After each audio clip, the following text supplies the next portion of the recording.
Hi there, my name's Calvin Lightbody. I'm one of the NE consultants at University Hospital Hermeyers.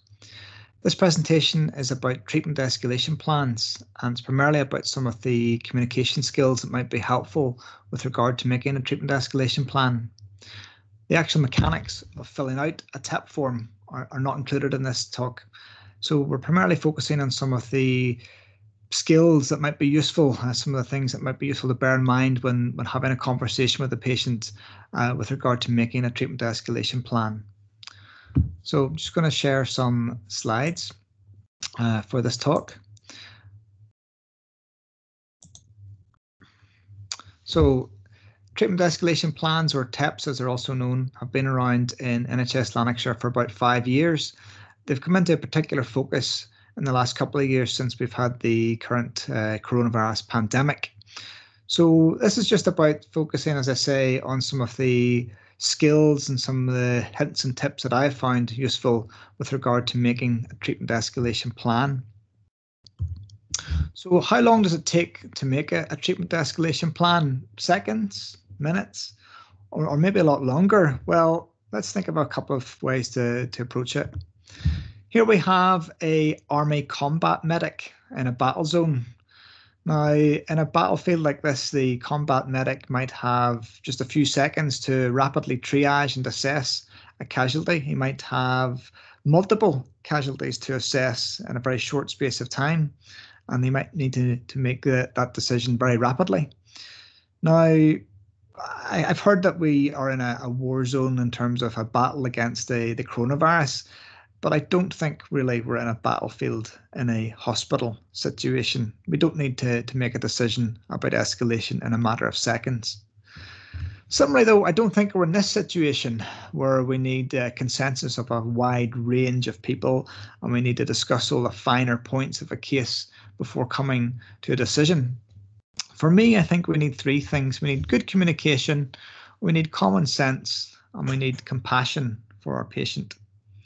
Making a treatment escalation decision can be done, I think, in minutes rather than just seconds, but certainly not in a very long, prolonged period of time. It can be tempting to say that we're too busy or we're too hard pressed to make these decisions or have these conversations. But as I'm going to illustrate in the course of this talk, making a treatment escalation decision is of paramount importance in terms of safety for the patient. So what information do you need to make an escalation decision? Well, hopefully you already have had most of the information as part of admitting the patient to the hospital, regardless of the specialty that you're working in. So from the history, you'll already have an idea of comorbidities and particularly how they might be affecting the patient. Their residential status, do they live on their own? Do they live in their own house? Or are they perhaps in a care home or a nursing home? Those things will give us an idea of the level of care that a patient might need. What about their activities of daily living? What help, if any, do they need with those ADLs? What about exercise tolerance? How far can they walk? Can they manage stairs? Can they manage hills? These things will give us an idea of the context of what that patient was like before they were admitted to hospital. It's really useful to get further context about that by looking at Clinical Portal, looking at perhaps the most recent admission or our clinic entry, and also getting an idea perhaps of trends or trajectories where we get an idea of perhaps patients being admitted to hospital more frequently, the interval between admissions is shortening. Those things will give us an idea, as I say, of context. We need to get an understanding of capacity, what that patient's capacity is, to understand the context and consequences of decisions that are going to be made about them and for them during this admission. Importantly, a lack of capacity does not preclude a decision being made about treatment escalation. And if necessary, this might be the time to think about the Adult Without Incapacity Act, an AWI form getting completed for a patient who lacks capacity. Certainly, if a patient has a power of attorney, we'd need to be consulting them early in the decision-making process. So here is the communication guide called REDMAP, and this was rolled out by Healthcare Improvement Scotland last year. And I think it's really helpful guide to fall back on, particularly if these kind of conversations are not your comfort zone, or perhaps they're something you haven't had much experience with. Having a guide like this to fall back on, I think, is really helpful. So let's go through what READMAP is about. So first of all, ready. Hopefully you've got the context that we've just discussed from the previous slide, all the things that are pertaining to the patient's health before they ended up in hospital and what's been happening since they came in. So starting off with, are you okay with chatting about your health and how things have been going? In my experience, most patients know when they're unwell that things haven't been going right, but it might come as a shock to some of them if they haven't really considered their own health prior to being in hospital. So you might need to say something like, you're quite unwell and things could deteriorate, but being subtle and sensitive about that. Next, we need to think about expectations. What's your understanding of what's happening just now? I think it's a really helpful question to open up that conversation and to get an idea of where the patient's at and what their understanding's like. Not every patient wants to know exactly what's happening. They might want you to just delegate that decision making to you as the healthcare professional, or they might want to delegate it to a family member or loved one perhaps. So asking if they're the type of person who wants to know exactly what's going on can be helpful here. Now we're ready to move on to diagnosis. And this is where we talk about what we know so far from the assessment that we've carried out. And really, this might be the first time that the patient's had to address maybe bad news, and this is where this is coming out. In medicine, we don't like uncertainty, but we need to accept that there might be some uncertainty here in terms of what's going to happen next, what the prognosis is likely to be. But it's important to be open, to be honest with the patient at this time.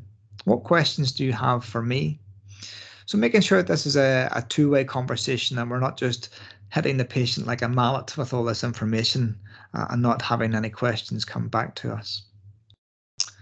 So once we've imparted that information, we now need to get an idea of what's important to the patient, what matters to them. What are the important things in life for you? What matters to you right now? And some of those things might come as a bit of a shock to us. We maybe just assume that the patient wants everything done or wants every single treatment. But there might be things that come up like spending time at home or getting to see loved ones or just having a particular symptom addressed. And really, it's really important, I think, to explore what matters to an individual patient rather than making assumptions. Now we're going to talk about actions. That's what we're going to do. What are we going to do in terms of treatment? What are we going to do in terms of intervention or further investigations? And that's where we're going to talk about next. Focusing on what can help in this situation, but also now mentioning things that are less likely to help. In the current pandemic, that might be where we're going to talk about high dependency level of care, or perhaps thinking about mechanical ventilation and intensive care, where some of those things might not help or might not work. And that's where we talk about it at this time. Now we're going to think about a plan. Let's make a plan for what's going to happen next. Or plan for an event of, and that might be discussing that things might not work out so well, things might deteriorate. This is about prognosis for me, and prognosis being what's likely to happen next. Embracing some of the uncertainty that might be here at this time, and being honest about thinking about what's going to happen next. So there we have READMAP. As I say, a really helpful communication guide to fall back on if we're uncomfortable or uncertain or unsure about how to address some of these conversations, and something I think it's really helpful to bear in mind. So communicating a decision in this difficult situation where the patient is not for escalation after an admission. Here's some of the useful phrases that I've started using myself in the last couple of years. Intensive care and breathing machines do not work for patients with poor health. I wouldn't want to start any treatments that would be uncomfortable or just wouldn't help. I want to focus on doing things that will still help for you and might work. We will still work hard to treat your symptoms and do our best to ensure that you're not uncomfortable. You will not be forgotten about or neglected. I think it's really important to acknowledge that this might be really frightening for the patient. It might be the first time they've had to confront their own mortality, perhaps. And we need to be sensitive and handle that situation delicately. Some language then I think would be useful to avoid. Saying that there's nothing more we can do or further treatment would be futile. These are unhelpful terms, and we must try and avoid kind of blunt, unhelpful terms like that. A little bit about speaking to a family, and this has been particularly challenging during the pandemic, given that many of these conversations are happening on the phone. It's useful, I think, to start about recognizing that it's difficult for patients' family and when they can't come up to the hospital, and apologizing for the fact they can't visit at this difficult time. Family members want to be sure that you're not giving up on their loved ones. So you want to make it very clear that you're not giving up on their loved one. But being honest and saying about treatments that won't work and focusing on things that will work. One phrase that I've used a lot in the last couple of years, and I think it's really helpful because it certainly gets a very clear meaning across when you say that somebody is sick enough to die. Using that phrase, sick enough to die, I think really registers clearly with people, and I think it's really helpful. So if you take nothing away from this presentation, add that phrase to your armory. Emphasizing what you are still going to do rather than talking about what you're not going to do is a really important facet to speaking to a family and having that conversation. Bear in mind, if you're having this conversation over the phone, it might be a lot for the person to take in, and I would usually finish a conversation like that by asking them, what are you going to do next? What are you going to do after you hang up, after this phone call's finished? Who are you going to talk to? Is there somebody you can relate to? I'm making it clear that they can phone back and speak to you again if there's things that they think of or questions that arise that didn't come up during the phone conversation. So just a reminder then that treatment escalation plans, TEP, is a patient safety imperative. And why is that? Well, how? Well, there's been some really clear research carried out in NHS Lanarkshire in the last few years with some clear conclusions.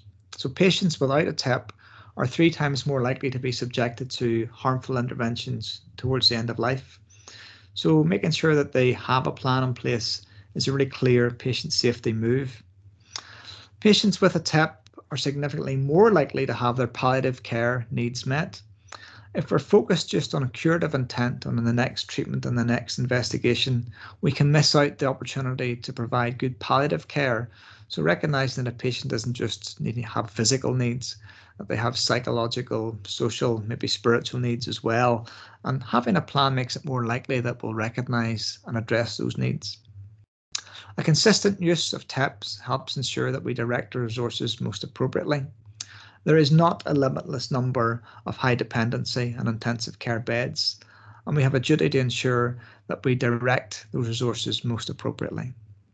I believe we have an ethical duty to those in our care to do this, to ensure safety, to minimise harm, to focus on what will work, and to use our resources as best we can.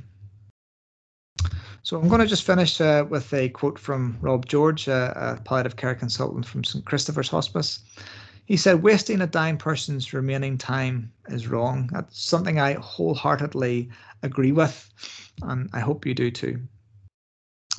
So just some further reading and listening to maybe to take away. If you haven't already seen the Coping with Crisis booklet, which is widely available in hospital wards in NHS Lanarkshire, then I encourage you to try and get hold of a copy. It's written by Professor Robin Taylor, and it's really written in everyday language for patients and their families, hopefully to understand, and it's really useful for us to be familiar with that as well. Athol Gawande's Being Mortal and With the End in Mind by Catherine Mannix are excellent books addressing patient care towards the end of life, and I'd really commend those both to you. The Way We Die Now by Seamus O'Mahony, an Irish physician, is perhaps a more wry look at the whole hospital approach to patient care towards the end of life.